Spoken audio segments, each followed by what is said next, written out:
Yeah, I'm headed to the city today. I got a wedding gig with 𝐿𝒾𝓋𝑒. We'll probably see a little bit later. He's a cellist, contractor, composer, arranger. Makes all sorts of videos on YouTube. I think a lot of people who are not musicians are maybe wondering, like, what is it like, gigging these days?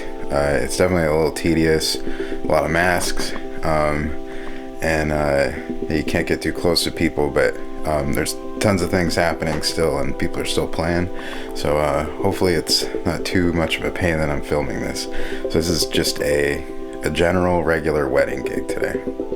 It's after wedding, it's a cocktail hour, so there's a cocktail hour and then reception, and we're just going to be playing that first part. All right, so let's get back to it. I'm getting ready to go. So I haven't gotten dressed up in quite a long time. So I'm gonna have to work here to look a little bit more presentable. This is what I do when I'm getting ready usually. We're on the East Coast, so we always wear black. Hopefully I don't have to run to the store. Seems like everything's fitting. All right, looking sharp. All ready to go. I got a little bit of a drive. Yeah, so much of gigging, even before COVID, was just figuring out how to get to where you're going to be playing.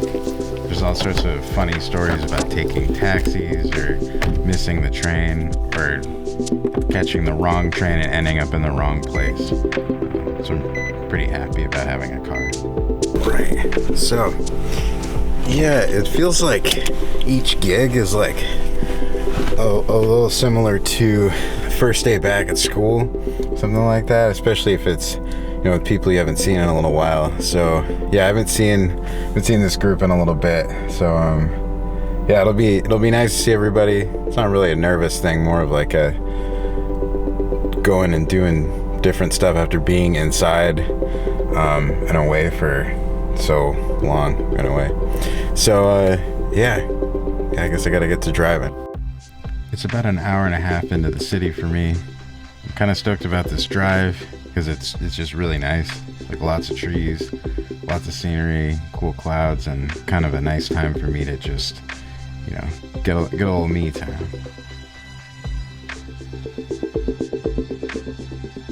So traffic during these COVID times that we're having is usually not so bad, but this is one of the longest traffic jams I've ever seen. I even have cuts in between these clips. It just kind of went on forever. While we're going along here though, why don't we just cut right to the city. I made a quick stop in Manhattan on my way to this gig. I was trying to figure out why I wanted to go to Times Square. Because it's not so much that when you live in the city that's the place that you really want to go. Honestly, it's probably the place you want to avoid more than other spots. But the thing about it that's really cool is that to the world it sort of symbolizes the center of the city. So to be there during a time where things are so difficult and to get a chance to actually see some of the old stuff that I'm used to seeing when I go there was really cool. So I hope you're kind of enjoying getting to see this too. Something that was kind of funny about this trip was that I was just able to find parking. I parked 2 blocks away from Times Square, just regular paid 3-hour parking. I've never known that it was there, and it's kind of a strange thing to be able to do. And it was, sort of strange that there were so few people that, so used to seeing so many more people there, but it was interesting to see. And I also got a chance to drive around, a little bit more of Manhattan, just kind of checking on things, I guess. Also, driving by the Freedom Tower on my way to Brooklyn.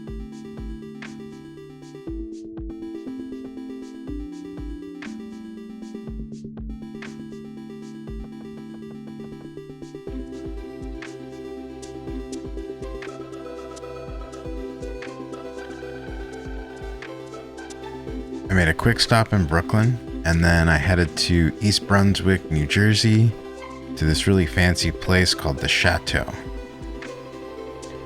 Yeah, these places are always so decked out. Look at all of these lights. There's even this really awesome fountain statue thing that's right out in front.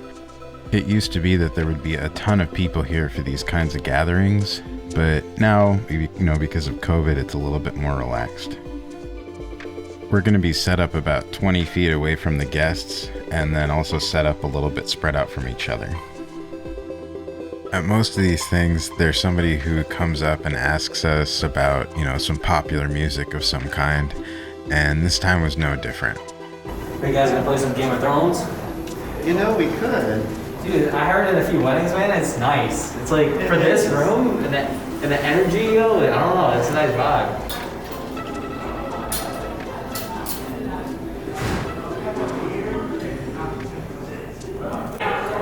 It's nice that this gig is happening, but it really is so empty in here. This is not usually what it's like.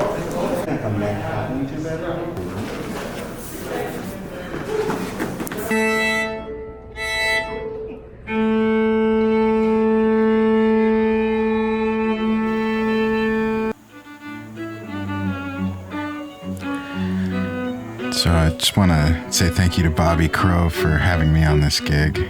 I feel really fortunate to be able to do things like this. It's really surprising how good it feels to do something that would have seemed so simple before, like jumping in on a cocktail hour after a wedding. I think we've all kind of started to notice like how important these kinds of things are to us as creative people and musicians and artists. I hope all of you out there watching this, have had a moment to kind of think about how art and music is important to your life, and if you ever get the opportunity to support somebody who's doing these types of creative things, really appreciate the support, even if it's just letting us know that you enjoy what we're doing, and participating in our art, which is your art too. And it really means a lot to have the support that I have for what I'm doing, and I hope to see all of you on the next one. And let's let the quartet play this out.